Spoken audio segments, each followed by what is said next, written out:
वंदामी बनते जी। मंगल सुखी है। बनते जी, अभी अभी आपने बताया कि जैसे ध्यान साधना करते वक्त अगर सुख अनुभूति हो रही है, सुखद अनुभूति हो रही है तो कंटिन्यू करना। और अगर दुख पीड़ा हो रही है तो नहीं करना। तो मैं पालथी मार के बैठती हूँ तो मुझे पैर बहुत जल्दी सुन्न हो जाते। शुरू शुरू में ऐसा था, जैसे पीएचडी ज्वाइन किया तो 5 मिनट से ज्यादा भी मैं पालथी मार के नहीं बैठ सकती थी। अभी ऐसा है कि मैं 20-25 मिनट या उससे ज्यादा भी बैठ सकती हूँ। बट 10-15 मिनट बाद मेरे पैर सुन्न होते, लेकिन ये कंडीशन होती है कि मैं बिना हिले बैठ सकती हूँ। पहले मैं बिना हिले भी बैठ नहीं सकती थी। तो मेरा प्रश्न ऐसा है कि क्या मैं ये सोचूं कि धीरे धीरे मेरे ये बैठने की कैपेसिटी बढ़ेगी, या मैं जैसे ही मेरे पैर सुन्न होना और पैर दुखना शुरू करे तो मैं वैसे ही वहीं स्टॉप करूं? क्या क्या मैंने करना चाहिए?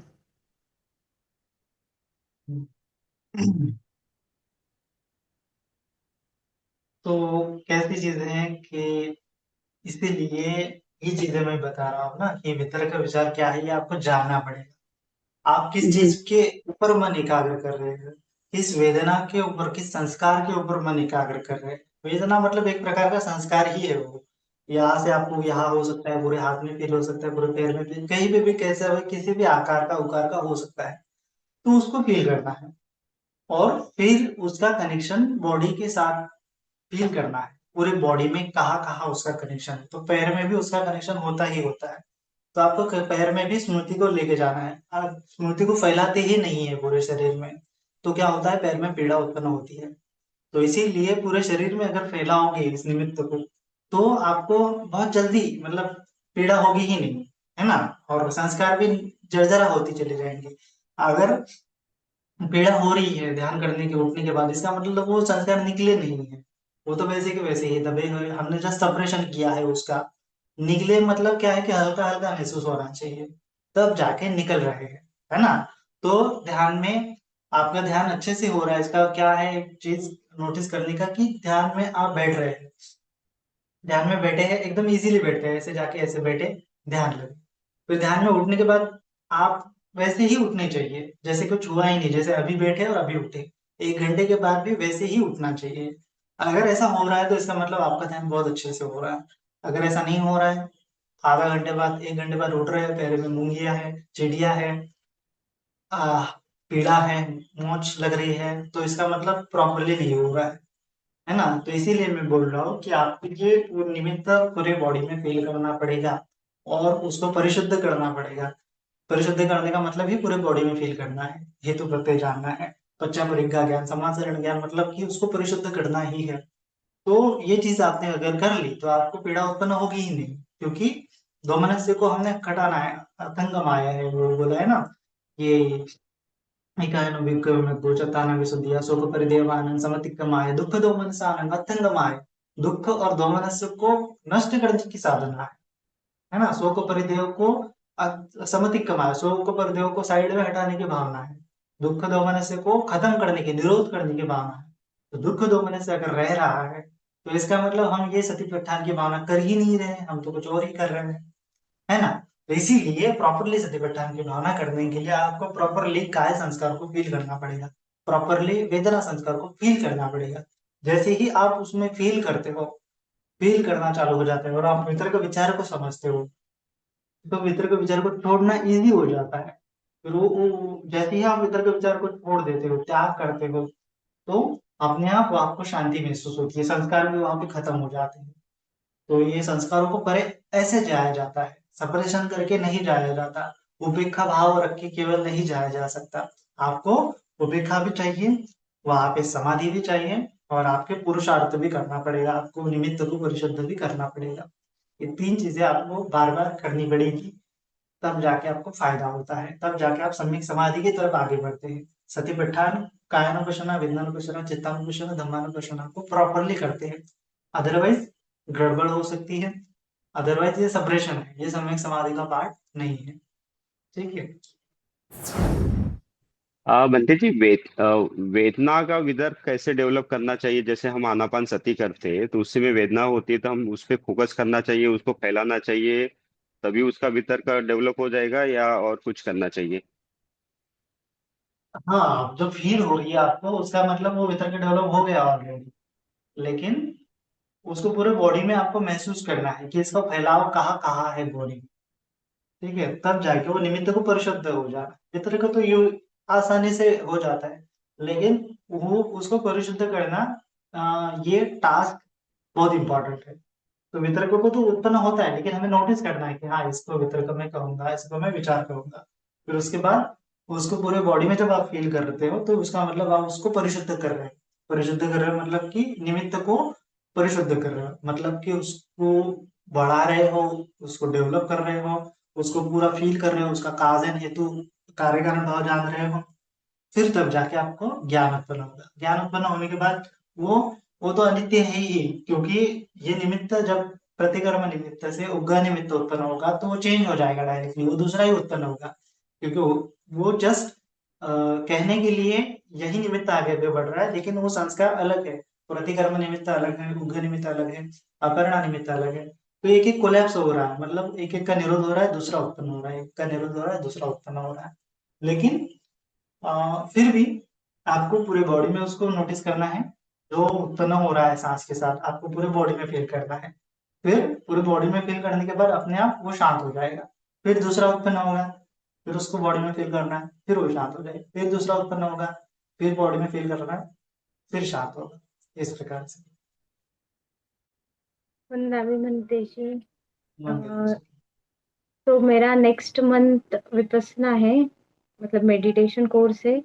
उसके लिए मैं क्या क्या स्टडी करूँ या फिर कौन से वीडियोस देखूं? और दूसरा क्वेश्चन ये है मेरा कि जो ये वितर्क विचार है, ठीक है, जब हम कायानुपස්සना करते हैं तब जब हम कंसंट्रेट करते हैं, मतलब आनापाना सती करते हैं और ऑब्जर्व करते हैं ब्रेथ, ठीक है। सो जो तभी जो स्पर्श है जो जानते हैं वहां पे हो रहा है, ठीक है।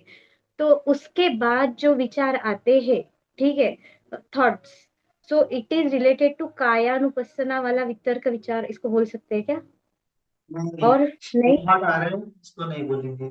जो आपको पूरी बॉडी फील हो रही है उसको बोलते हैं विचार, है ना। जो यहाँ पे नासिका द्वार पे जो जो आपको प्रीति रैप्चर फील होता है ना, वो जनरली विचारण के कारण ही फील होता है, विचार के कारण ही फील होता है ना। तो ये वितर्क और विचार का फैलाव ही प्रीति उत्पन्न करती है, सुख उत्पन्न करती है, मन को स्थिर कराती है ना।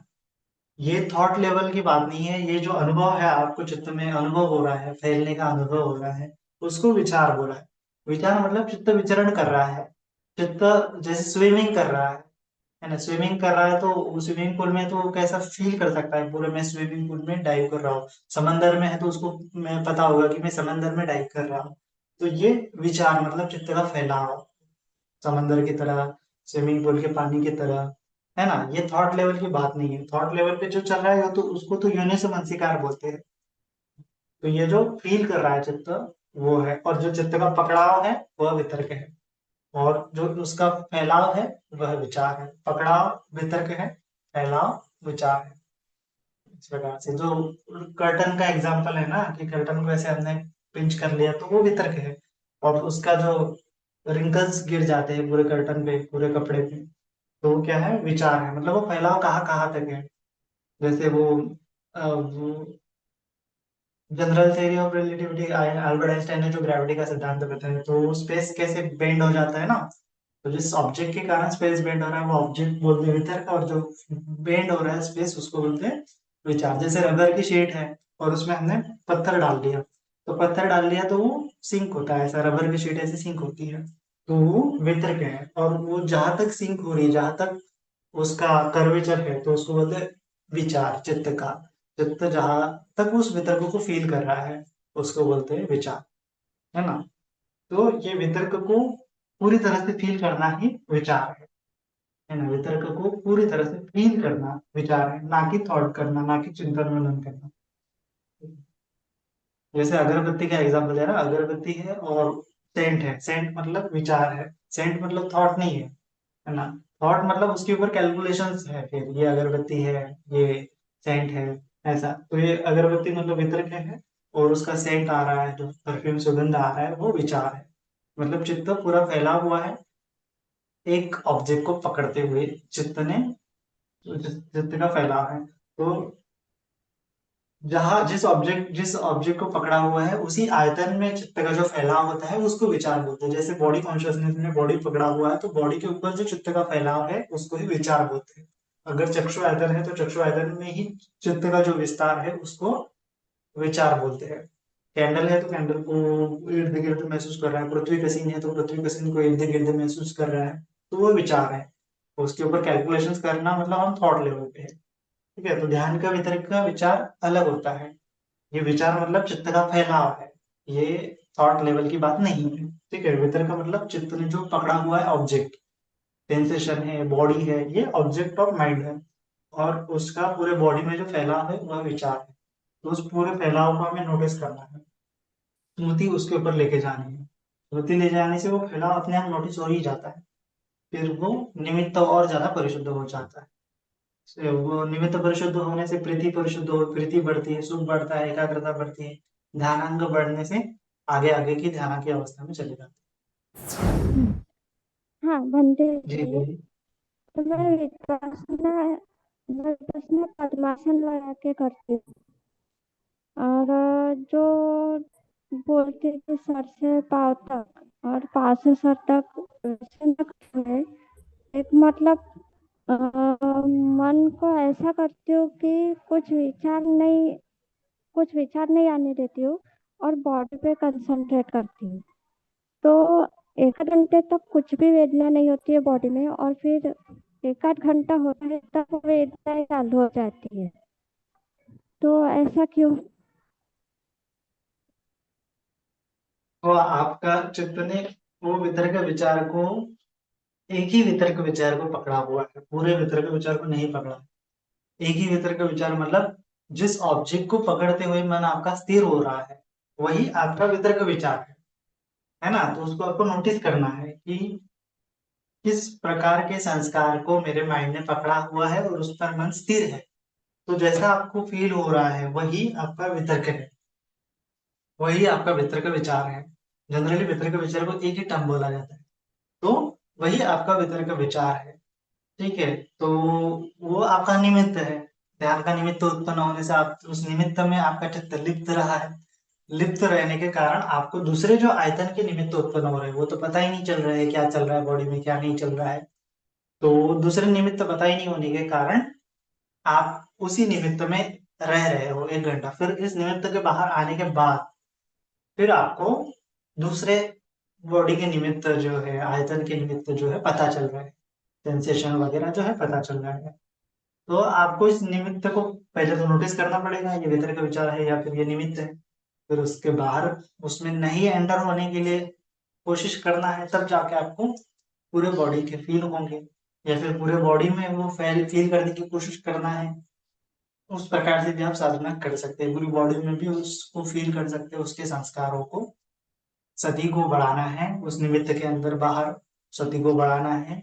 फिर धीरे धीरे आपको पूरे बॉडी के संस्कार भी फील होना चालू हो जाए, है ना। तो निमित्त में चित्त को खोते नहीं, मतलब डूब के नहीं ले जाना है, उसका उसके ऊपर फिर से स्मृति रखनी है कि मेरा चित्त इस निमित्त में उत्पन्न हो रहा है, इस वितर्क विचार में उत्पन्न हो रहा है, इस वितर्क विचार का फैलाव कितना है, मेरा चित्त अंदर है कि चित्त ये निमित्त के बाहर है कि निमित्त के अंदर है, निमित्त के बाहर होने के बाद कैसा फील होता है, निमित्त में एंटर करने के बाद कैसा फील होता है। तो ये ज्ञान करने के अंदर अंतर्गत आप साधना करते हो। तो ज्ञान करनी भी करना आपको आना चाहिए। ज्ञान करने का होगा कि जब आप ये परियुक्ति करते हो तो आपकी ज्ञान करनी और ज्यादा स्ट्रांग हो जाती है। चक्षु करने के लिए तो आपको बैठ की साधना करनी ही पड़ेगी। तो इस प्रकार से आपको ये दोनों साधनाएं प्रॉपरली करनी है। बार बार सुनते रहो, बार बार वीडियो को देखते रहो, ये वितर्क विचार को समझो, निमित्त को समझो, पढ़ो बुक्स को, अलग अलग धम्मा टॉक सुनो, अलग अलग बंदे जो धम्मा देशना देते हैं उनकी सुनो, अलग अलग बुक्स में लिखा हुआ है, विशुद्ध मग्ग में लिखा हुआ है वितर्क विचार के बारे में, उसको जाके पढ़ो, ये समझने की कोशिश करो। ठीक है, और फिर जो मैं प्रैक्टिस कर रहा हूँ उसमें वितर्क विचार क्या हो सकते हैं, उसमें निमित्त क्या हो सकता है, उसको जानने की कोशिश करो। चित्त निमित्त में है कि निमित्त के बाहर है, उसको नोटिस जानने की कोशिश करो। ये चीजें सब जानोगे, तब जाके आप सही मार्ग में विपස්සना कर पाओगे। ये सब चीजें नहीं पता है तो आप क्या कर रहे हो आपको भी खुद पता नहीं है। तो मतलब ही क्या है फिर, आपको जस्ट थोड़े समय के लिए अच्छा लगेगा, लेकिन आपकी ग्रोथ नहीं होगी। मतलब साधना में विजडम नहीं डेवलप होगा, विजडम नहीं डेवलप होगा, ज्ञान नहीं होगा, तो निब्बान भी नहीं होगा। तो ये विजडम बहुत अनिवार्य है, प्रज्ञा का डेवलप होना बहुत अनिवार्य है। क्या हो रहा है क्या नहीं हो रहा है, कौन सी टर्म उत्पन्न हो रही है बॉडी में, कौन सी टर्म नष्ट हो रही है, ये इन चीजों को आपको नोटिस करना आना चाहिए। तब जाके आप प्रॉपरली इन साधना के इन साधना के ऊपर अभ्यास कर सकते हो, काया के ऊपर, वेदना के ऊपर, चित्त के ऊपर, है ना। तो इसीलिए बार बार वीडियो को देखो, और फिर मैं क्या कर रहा हूँ क्या नहीं कर रहा हूँ उसके ऊपर चिंतन मनन करो। ठीक है। बंदा में आदरणीय बनते जी, हेलो सुखी हो। हम अपने जैसे ध्यान कर रहे हैं हम, तो हमें ध्यान में जैसे माथे के बीच में लगता है जैसे बादल सा कोई आ रहा है, फिर कम हो रहा है, बढ़ रहा है, कम हो रहा है, ऐसे लगता है। तो क्या वही निमित्त है हमारा? मतलब वो देखते हैं उसमें तो उसी में ही हो जाना है। फिर थोड़ी देर के लिए पता नहीं चलता कि क्या थोड़ा टाइम कहाँ चला गया, तो वो निमित्त है। और फिर हाँ हम वही अपने हिसाब से आलम्बन कैसे ले सकते हैं? तो वही निमित्त है, वही आपका आलम्बन है। जो निमित्त है वही आलम्बन है, वही वितर्क विचार है। ये एक ही चीज है। आलम्बन, वितर्क विचार, निमित्त, ये एक ही चीज है ना। तो आपको जस्ट वो जहां पे फील हो रहा है वो पूरे बॉडी में आपको फील करने की कोशिश करनी है। तो बॉडी में कैसे फील होगा कि उसके बाहर जाके उसके उसके संस्कार पूरी बॉडी में फैला हो, आपको महसूस करना है कि पूरे बॉडी में भी उसी प्रकार से मुझे फील होना चाहिए। तो ऐसी कोशिश करोगे तो होगा, कोशिश नहीं किया तो नहीं होगा, है ना। तो धीरे धीरे कोशिश करना है, और फिर वो धीरे धीरे आपको पूरे बॉडी में भी फील होगा। ठीक है। तो इस प्रकार से आपको पूरा फैलाव पूरे बॉडी में करने की कोशिश करना है। जनरली सांस के साथ हो रहा है तो सांस को भी पूरे बॉडी में फील किया जा सकता है। ठीक है। तो इस प्रकार से आपको वो निमित्त किस कारण उत्पन्न हो रहा है, कि किस शुरुआत में आप साधना में बैठे तो आपने क्या किया था, फिर उसके बाद आपको निमित्त फील हुआ, तो वो वैसा करने के बाद पूरे बॉडी में भी फील होता है क्या, वो चेक करने की कोशिश करना है। तो यही तो कॉज एंड हेतु, मतलब हेतु प्रत्यय है। मैंने ये किया उसकी वजह से पूरे बॉडी में फील हुआ, मैंने ऐसा कुछ सांस पे ध्यान दिया उसके आधार पर मुझे ये माथे में ऐसा फील हुआ, तो उसी प्रकार से मैं सांस पे ध्यान दूंगा तो पूरी बॉडी में भी मुझे फील होगा। तो ये जनरली सिंपल है, लेकिन हम उसके ऊपर ध्यान नहीं देते। तो यही है, कुछ करने के कारण आपको फील हो रहा है, कुछ नहीं किया होगा तो आपको फील भी नहीं होता है। तो इसीलिए आपने क्या किया था उसके ऊपर आपको ध्यान दे रहा है कि मैंने क्या किया था। ध्यान में बैठा था तो ध्यान में बैठी थी तो क्या किया था शुरुआत में, फिर ऐसा करने के बाद माथे में फील हुआ, फिर ऐसा ही अगर मैं करूंगी तो पूरे शरीर में भी फील होगा, है ना। इस प्रकार से आपको प्रैक्टिस करने से पूरे शरीर में भी फील होगा। तो इसको बोलते हैं कार्य कारण भाव। कार्य ये है कारण, और इसका है विपाक, है ना, ये हेतु, और उसका ये पूरे बॉडी में फल, है ना। हेतु फल, हेतु फल, इस प्रकार से आपको साधना करनी। नेक्स्ट।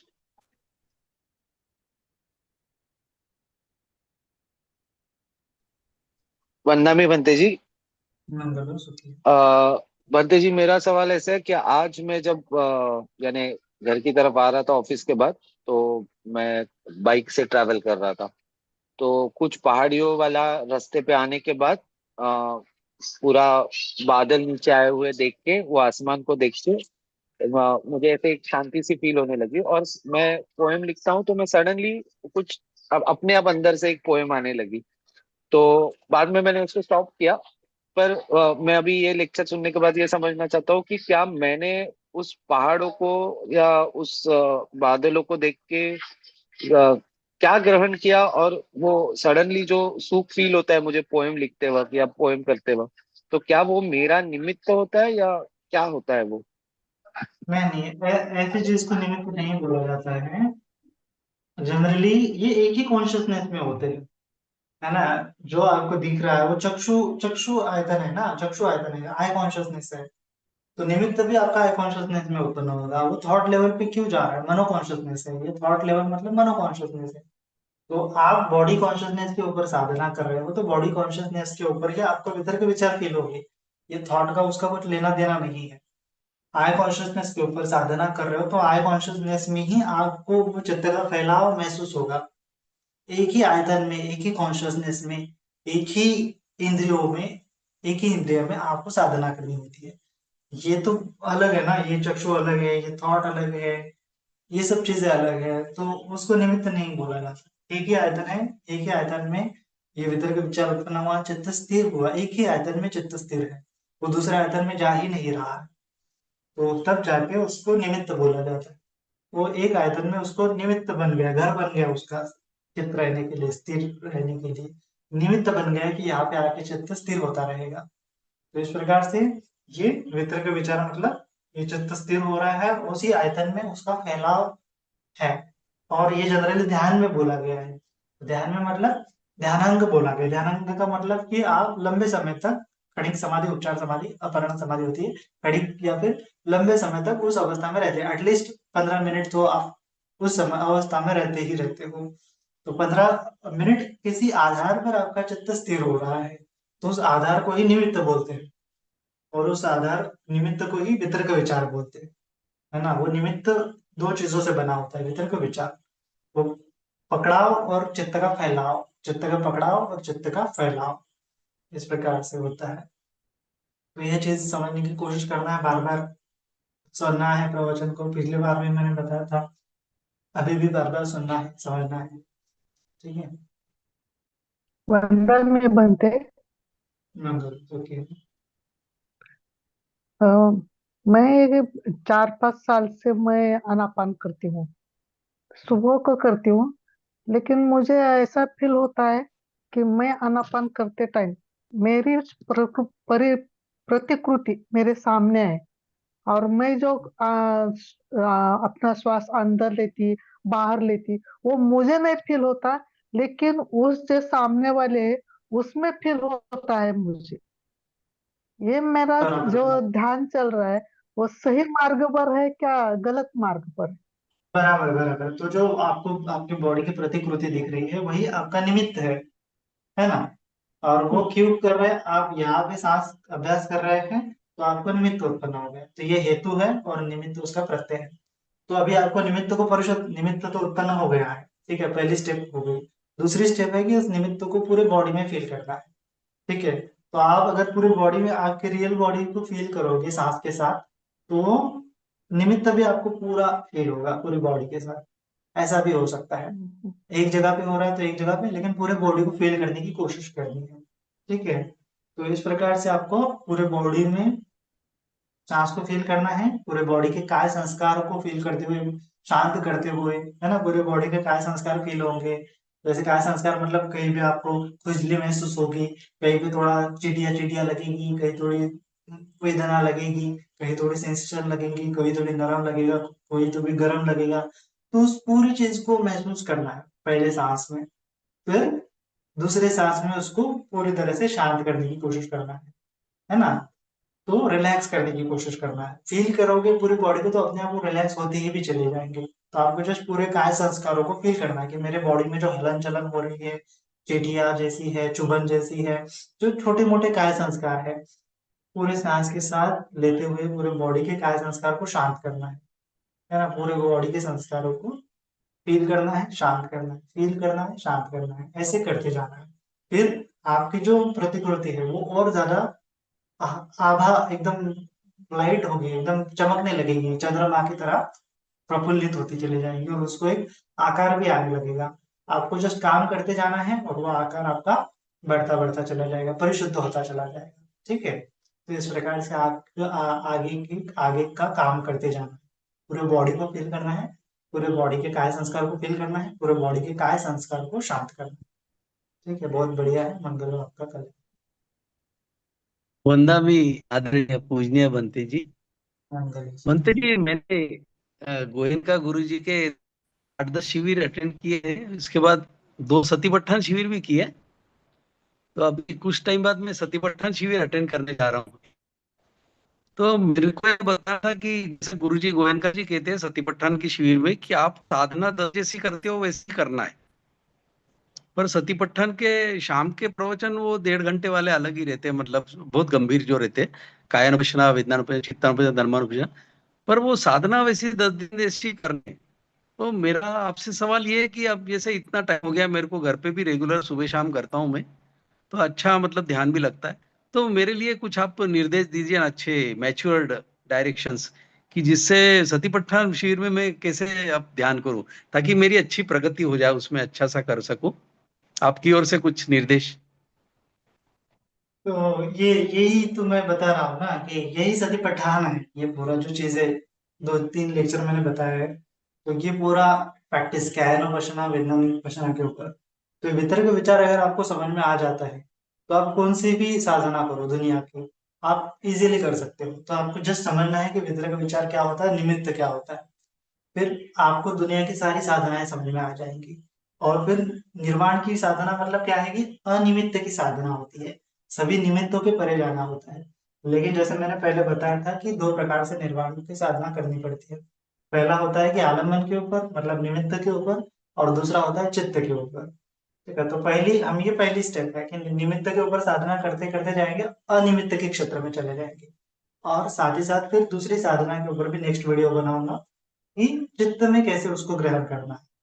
ठीक है, तो ये 2 चीजें। तो जनरली आप अगर वितर्क विचार समझ में जाते हो तो निमित्त है, और इस निमित्त के परे निर्वाण होता है, या फिर निमित्त के इर्द गिर्द भी निर्वाण हो सकता है, आपको जस्ट उसको फील करना होता है। तो ये निमित्त संस्कारों से भरे हुए हैं, संस्कारों के साथ होते हैं। इसीलिए निमित्त के आधार पर इस सभी संस्कारों को अगर हम फील कर जाते हैं, तो सभी संस्कारों के परे चला जाया जा सकता है। क्योंकि दूसरे प्रथम ध्यान में तो निमित्त होता है, लेकिन दूसरे ध्यान में ये नहीं होता है। दूसरे ध्यान में ये शांत हुआ होता है।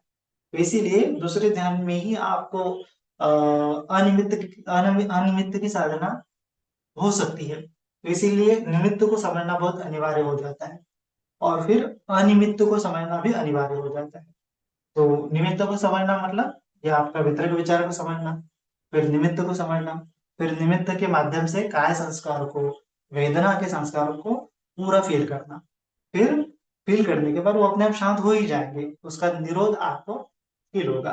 तो फिर तीसरा आपका साधना आएगी अनिमित्त की साधना, उपसमाय। फिर अनिमित्त की साधना करते चले जाएंगे, तो फिर आपको उसमें ही अनात्म बोध होगा, उसमें ही आप धीरे धीरे चतुर्थ ध्यान तक भी जा सकते हैं। तो इस प्रकार से ये वितर्क विचार क्या है आपको समझना है पूरे बॉडी में, और निमित्त क्या है वो समझना है, और फिर निमित्त को पूरी बॉडी में फील करना।